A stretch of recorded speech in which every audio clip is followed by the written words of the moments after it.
C'est-à-dire que la légitimité du pouvoir est immédiatement mise en cause. Je ne suis pas censé obéir à un prince dont je ne partage pas la foi. Je ne peux pas reconnaître qu'il soit choisi par Dieu, parce que pour moi il est hérétique. Vous voyez ce que je veux dire? Et donc c'est essentiellement une question de politique. Et donc il est impératif, et c'est la vision de François de Sales, mais elle est celle de son époque, évidemment elle a changé, on ne peut pas demander à saint François de Sales d'être un démocrate au XVIIe siècle. Donc, eh bien, qu'il faut harmoniser pour pouvoir pacifier un pays, la religion. Telle religion pour le prince, telle religion pour le peuple. C'est comme ça. Voilà. Alors, il y a plusieurs façons de faire.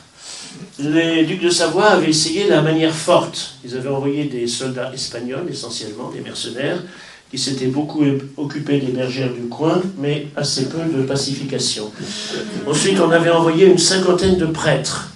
Ils étaient tous revenus en se tenant la partie la plus charnue de leur individu, donc mis à la porte, à coups de pied, etc. Donc c'était extrêmement tendu. Et François de Sales va arriver dans un lieu qui est complètement fermé.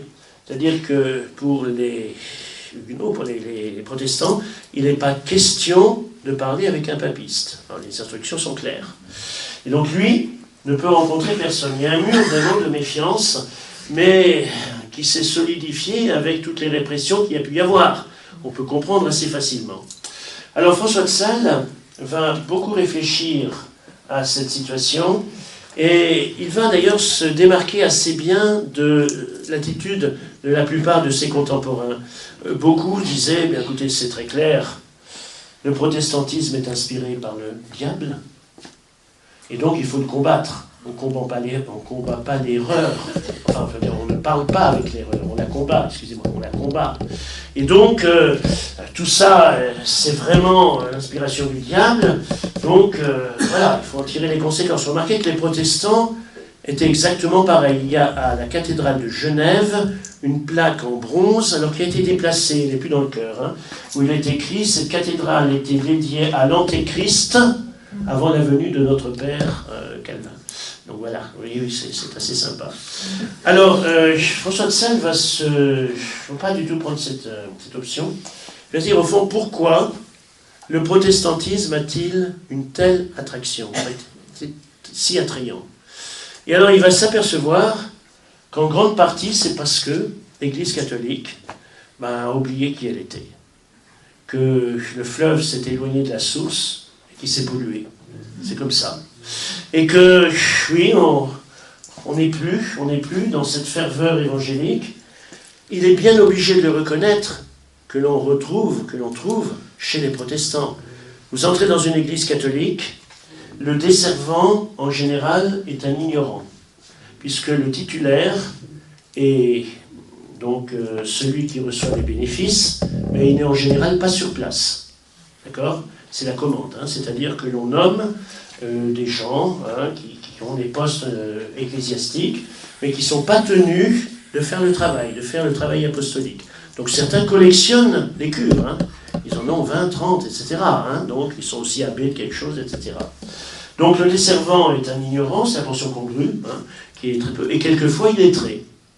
Donc il va plus ou moins dire la messe, 3 jours de formation dans certains cas, c'est plus tout à fait comme ça aujourd'hui je crois, et donc voilà, certains sont même soupçonnés de mettre le missel à l'envers sur l'autel. Et ils ne prêchent pas. Au niveau musical, il y a des chantres qui vont donc chanter quelque chose qui n'est pas forcément très compréhensible et qui, avec l'accent savoyard, peut quelquefois s'éloigner un petit peu du grégorien plus pur. Et ce qui va intéresser essentiellement tous ces braves gens, c'est les revenus. Les revenus, la dîme. Donc, effectivement, comme disaient les gens du coin, ils sont là pour tondre les brebis, mais sûrement pas pour les faire paître. Alors, oui, beaucoup d'abus. Les monastères ont cessé depuis longtemps, la plupart, d'être fervents, donc la situation est catastrophique. Et un certain nombre d'abus sur lesquels je ne m'étendrai pas, donc qui vont entacher complètement l'église. Vous entrez dans une église protestante, c'est fervent, on chante ensemble, dans la langue qu'on connaît, le pasteur prêche, il invite même à lire la Bible chez soi, à avoir cette intelligence de l'écriture, etc. Donc François de Sales va se dire, c'est pas juste une question de culte, mais il faut vraiment recrédibiliser notre Église. Il faut que nous retrouvions ce que nous aurions jamais dû cesser d'être. Et donc ça va être tout son travail. Ça va être tout son travail. Une part, entrer en dialogue avec les protestants, il va le faire avec un moyen très original, puisqu'il va inventer la presse, des petits écrits qu'il va glisser sous les portes, ou afficher sur les portes. Donc, c'est une presse gratuite en plus, il invente le journal gratuit. Et une presse d'opinion, une presse qui respecte aussi l'adversaire, ne dit pas n'importe quoi, on s'est renseigné, on s'est documenté. Donc tout ça, c'est plutôt pas mal au niveau déontologie pour les journalistes. Et puis, petit à petit, eh bien, accepter de voir se fissurer ce mur de méfiance, de haine, mais aussi avoir souci de recrédibiliser l'Église. Et vraiment de retrouver la source, et la source la plus authentique, à commencer par sa propre pratique personnelle. Alors il y aura quelques aventures qui sont assez compliquées. Il devait regagner la forteresse des Alinges pour se mettre en sécurité la nuit, puisque sa vie était menacée. Et un jour, il était un peu en retard. Eh bien, il a été coursé, c'est un épisode connu, par des loups du Chablais qui avaient envie de bouffer du curé. Et donc, il s'est retrouvé dans un arbre, il a été sauvé par, d'ailleurs, des protestants. Voilà. Donc, voilà. Bon, devenu évêque, il va avoir à cœur de recrédibiliser cette église, qui est immense. Il y a énormément de personnel, très peu formé, souvent peu fervent. Un de ses prêtres va lui demander s'il peut s'absenter de sa paroisse, il va lui répondre froidement à la lettre, plus longtemps vous serez loin, mieux ça vaudra. Bon, donc voilà. Mais en même temps, donc former le clergé, créer quelque chose, etc. Et il va se dire au fond, la sainteté, on la voit souvent, eh bien dans la vie religieuse, en principe. Donc voilà. Mais son intuition profonde, elle est aussi extraordinaire. C'est que, et je reviens à ce que je disais tout à l'heure, chacun est appelé à la sainteté. Et il va dire au fond, l'Église c'est les baptisés. L'Église c'est chacun de nous. Il dit, oui, mais enfin moi je suis dans les affaires, etc. Moi je suis, etc. Bon, non. Là où vous êtes, eh bien il y a un chemin de sainteté. Sauf peut-être si on est tueur pour la mafia. Bon, enfin, ça. Et donc il va écrire un petit livre qui a un titre délicieusement rétro, qui s'appelle « Introduction à la vie dévote ». Alors, la première fois que j'ai entendu ce titre, donc j'ai une maman qui n'aurait pas risqué, je pense, d'être dans votre association. Elle avait des options très différentes, puisqu'elle manifestait un certain athéisme, en fait, qui est très fécond pour moi, d'ailleurs, parce que c'était assez tonique. Donc, voilà.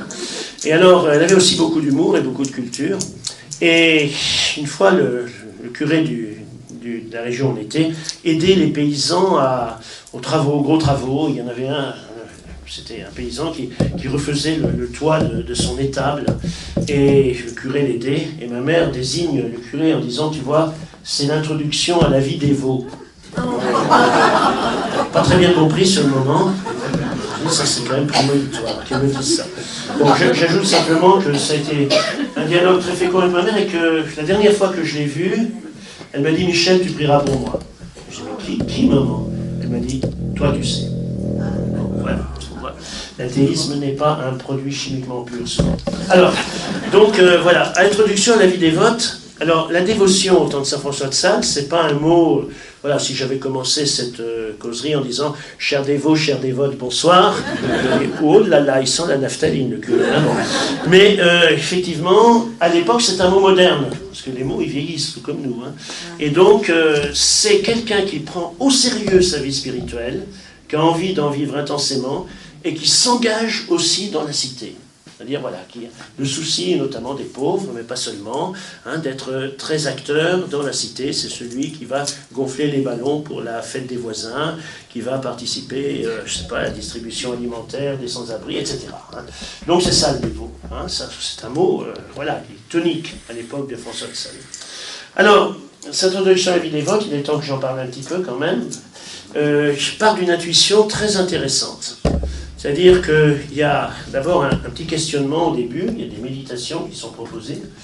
Et cette méditation, c'est dire au fond, première chose que vous avez à faire, c'est de vous savoir aimé par Dieu. Vous vous rappelez la crise à Paris. Hein?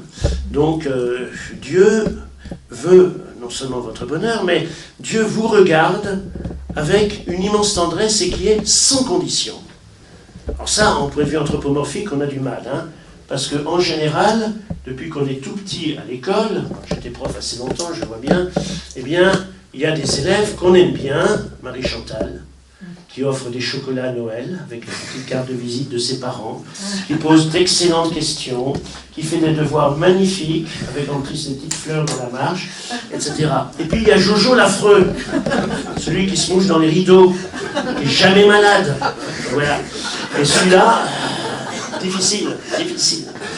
Et on pense qu'avec Dieu, c'est un peu comme ça, quoi. Voilà, il doit beaucoup aimer la petite Thérèse, la grande Thérèse et tout ça. Il a raison. Mais moi, comment est-ce qu'il pourrait m'aimer, moi, etc. Alors, il y a une petite devinette salésienne que vous trouverez dans l'introduction à la vie des votes.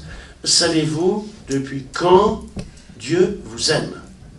Bon, depuis ma naissance, ma conception, premier regard échangé par mes parents, qui était une histoire d'amour qui allait... Non. Dieu vous aime depuis qu'il est Dieu. C'est vertigineux.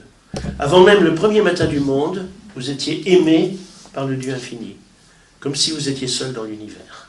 Vous êtes aimé, personnellement. Quoi que vous fassiez, quoi que vous pensiez, que vous répondiez à cet amour ou non, vous êtes de toute façon aimé. Et c'est assez difficile parce qu'il y a tellement de gens qui ne se sentent pas aimables. C'est pas possible, Dieu veut pas...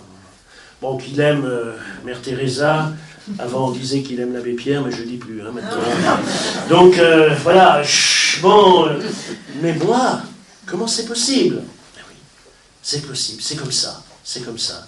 Dieu, il s'est fait humain pour chacun d'entre nous, il s'est fait bébé, il s'est fait fragile. Il est venu pour chacun d'entre nous. Et donc, la vie chrétienne, la posture spirituelle, c'est une réponse. Parce que tu es aimé, tu vas répondre à cet amour. En ayant des classes de plus grandes, des terminales par exemple, vous savez, quelquefois, quand on passe dans l'allée, avec certains garçons, ça sent pas très bon. Ils font beaucoup d'entraînements sportifs et... Bon, on sait quoi, on respire par la bouche en passant, c'est comme ça. Et puis tout d'un coup, surprise, vous sentez une autre odeur.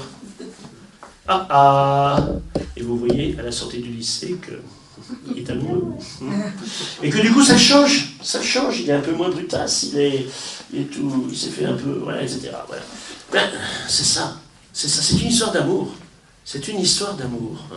Et donc, essentiellement, alors, le regard posé incite, si on le comprend, si on l'accepte, à une réponse d'amour. Un petit exemple que j'aime bien donner, c'est une expérience que j'ai eue avec des premières STI, c'est des classes technologiques. Bon, ambiance techno, vous voyez, l'entrée dans la classe s'apparente plus à l'entrée sur le terrain de rugby. Vous voyez, bon, c'est comme ça, c'est un style, ils sont très sympas.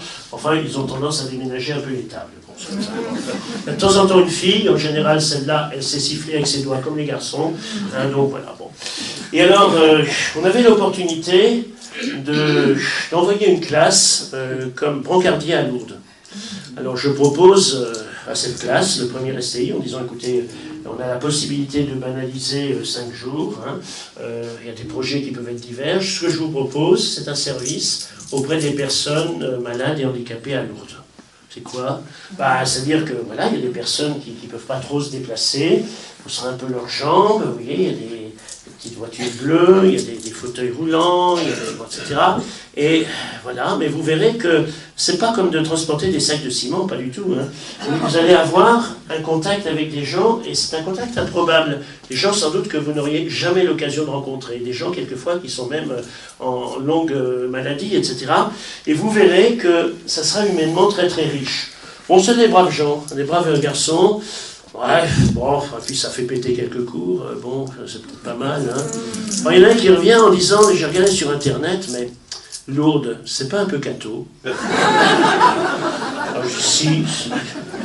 Ah non, c'est pas le truc, excuse-moi, mais non, faut pas, tu vas pas nous la faire, là, non, c'est pas possible. Hein. Et pourquoi? Ah non, parce que je vous demande pas de réciter des chapelets, je vous demande pas de faire des prières, Je vous demande d'être sympa, disponible, d'être vous-même avec des gens qui sont en situation de faiblesse et que vous allez pouvoir accompagner et de vous laisser enrichir par eux. C'est ça que je vous demande. Non pas de... Voilà. Ah, d'accord, bon. Premier jour, service extraordinaire. Tout de suite, un contact, vraiment. Le regard posé par les malades sur eux, c'est un regard qui les boostait complètement. Enfin, vous voyez, c'est-à-dire, ah, j'ai un petit-fils de ton âge, j'aurais bien aimé qu'il fasse comme toi, etc. Et donc, eux se sentant vraiment à la fois regardés, et puis heureux de faire ce service, et du coup, avec le désir d'en faire le maximum. Le soir, je les félicite, et je leur dis, on va aller boire un coup. À l'autre, ça manque pas de bar, hein. Je ne sais pas si vous avez vu, mais enfin, bon, voilà. Il y a plein de bonnes sœurs dans les bars, mais c'est marrant. Et je dis, voilà, je vous paye quelque chose. Allez, non, mais non, on veut d'abord retourner à l'hôpital. On a fini aujourd'hui. Non, mais les malades, ils nous ont demandé, est-ce que vous ne voudriez pas venir nous chanter quelque chose après le dîner? Alors on a dit oui. Oh, c'est super. Vraiment, on a un problème. Lequel? Bah, qu'est-ce qu'on va chanter? C'est notre répertoire, peut-être pas très adapté. Rugby, foot, bon voilà. Alors, est-ce que tu pourrais nous apprendre un truc de la meuf du rocher, la dame qui est dans le... Ah, la Vierge Marie, oui, d'accord. Alors voilà mes gaillards alignés sur deux rangs le long du Gave en train d'apprendre « Toi, Notre-Dame à deux voix ». Il y en a un qui me dit « Tu racontes pas ça au lycée, s'il te plaît ». Alors ils ont fait ça, bon il y avait de la conviction, je suppose que c'était très juste, mais les malades étaient ravis, ça a été bissé, etc. Alors pourquoi je raconte cette petite chose? Parce que, au fond, je leur aurais dit, voilà, votre devoir c'est maintenant d'apprendre un cantique à deux voix, qu'on va chanter, on ne sait pas, non, tu nous as vus, etc. Eh bien finalement, ils ont accepté de faire, et demandé de faire, quelque chose qu'ils n'auraient jamais imaginé. Bon, je ne dis pas qu'ils sont tous devenus des piliers d'église après, hein, mais sur le moment, finalement, cette acceptation, vous voyez, de faire quelque chose qui dépassait complètement leur vision, ce qu'ils pouvaient concevoir, parce que le regard positif des malades sur eux les incitait à apporter le meilleur. Et je crois que c'est ça la dynamique que propose saint François de Sales dans son introduction à la vie dévote. C'est dire, au fond, d'accepter ce regard d'amour inconditionnel de Dieu sur chacun de nous. Et qu'à partir de là, il y a un chemin de sainteté. On va dire chemin de sainteté, ouais, mais enfin, est-ce que ça veut dire qu'il faut vraiment tout abandonner pour être des saints? Bon, moi, je suis curé d'une paroisse périphérique, mais pas dans le sens du pape, hein. C'est-à-dire que le prix du mètre carré à Sainte-Bernadette, c'est périphérique. Alors, donc, évidemment, mon chemin de sainteté, ça aurait pu être de tout abandonner et de partir soigner des lépreux au Zimbabwe. Alors évidemment, j'aurais... Michel Tournal est extraordinaire, vous savez, il a tout lâché, il est parti au Zimbabwe, voilà, pauvreté, tout ça, magnifique. Ben, je peux le rêver, mais je ne le ferai pas. Et François de Sales s'amuse de ça. Il nous dit, vous allez quelquefois rêver d'un chemin de sainteté que vous n'accomplirez pas, c'est juste un rêve. Alors que le chemin de sainteté, il est là où vous êtes. Là où vous êtes. D'accord ? Et il va employer une expression qui est très belle. Soyons ce que nous sommes et soyons le bien. Alors, il s'en amuse un peu, il dit, voilà, vous imaginez, c'est dans ses œuvres, hein, la mère de famille qui regarde son mari qui n'est plus tout à fait le prince charmant qu'elle a épousé. Qui regarde ses adolescents boutonneux qui commencent à la gaver un peu, comme on dit, et qui se dit, ah mon Dieu, si j'avais été carmélite, je serais tout à Dieu. Je serais dans l'oraison, la béatitude, la spiritualité, les châteaux dont parle Sainte Thérèse. Ce serait extraordinaire. Voilà, hein, voilà. Et la carmélite, dit François de Sales, qui s'agace parce que la mère supérieure, la mère prieure, fait claquer ses doigts toujours dans la stalle, juste avant l'office. Ah, c'est agaçant ce truc-là. Et qu'elle lui a fait une remarque très désagréable. Ma sœur, oui, ma mère, c'est pour l'amour du bon Dieu que vous balayez le couloir. Oui, ma mère. Ben, ça se voit, parce que si c'était pour qu'il soit propre, vous les prendriez autrement. Donc, la carmélite, elle se dit, ah, si j'étais mère de famille, je serais mariée avec un type formidable, j'aurais des enfants beaux et intelligents comme moi. Enfin, voilà, mais, alors François de Sales dit, arrêtez avec ça. Soyons ce que nous sommes, et soyons le bien, il ajoute, pour faire honneur au maître ouvrier duquel nous sommes la besogne. Ne vous trompez pas sur cette expression, c'est pas un hymne à la médiocrité. J'ai eu un petit peu cette aventure quand j'étais chef d'établissement, je devais recevoir des grands élèves, quelquefois des terminales, dont les résultats n'étaient pas à la hauteur des possibilités. Hein, c'est comme on dit, hein, vous voyez ce que ça veut dire. Hein. Et donc, j'en reçois un grand gaillard, là, et je fais des reproches adéquats. Il me regarde un peu en souriant, ça c'était inquiétant. Et il ajoute mon père, quand il disait mon père, c'était aussi inquiétant.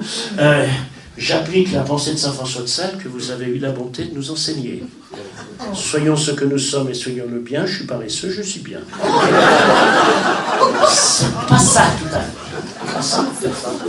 Donc il a fait de bonnes études après. Hein. Donc voilà, hein, c'est-à-dire au fond, avec ce que nous sommes, il y a un chemin de sainteté.